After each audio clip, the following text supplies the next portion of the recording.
Hi, it's your Sewing Sherpa Shauna here at Needles and Knots in Tucson, Arizona, introducing the Cozy Slipper class. So I taught this last year, and one of the women who took it asked if I would teach it again this year while she's in town from Canada. So I snuck it on the calendar. It's next Thursday, and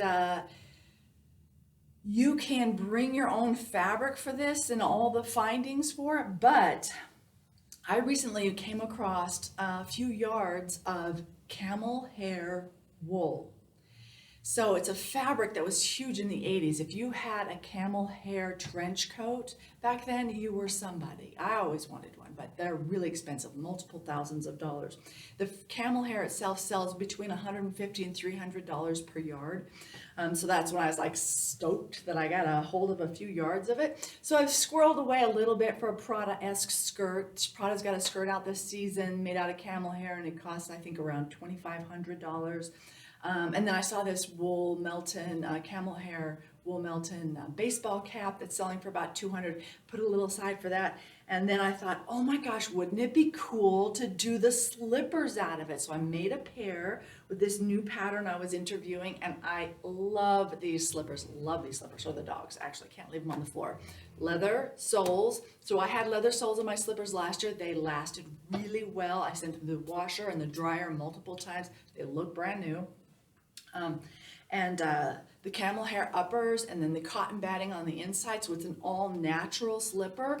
I mean, if you could find these slippers out there, they'd probably be like $1,000. Anyhow, I've got enough kits to make about 6, and the class seats, guess what, about 6.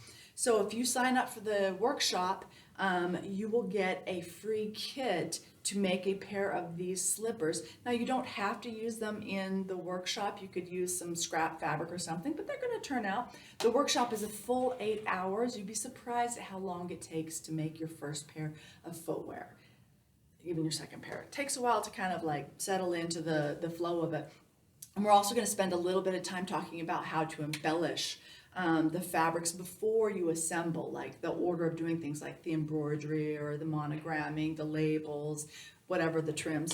I'm really excited about this, and I hope you can make it. If you can't, we're going to do a new thing this time. Me, the Royal Sewing Sherpa.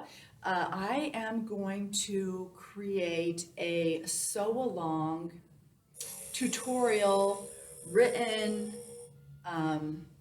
instructions, pattern download. So you will be able to access all of the information for class and do it at home. And all the people who take the workshop will also have free access to that, but the people who don't take the workshop, you can buy into that. I'm not exactly sure how it's going to work, but stick with me. We'll figure this out. Other people are doing this. I'm sure I can do it. Anyhow, I'm looking forward to it. I hope to see you in the Cozy Slipper workshop coming up. Either way, keep on sewing.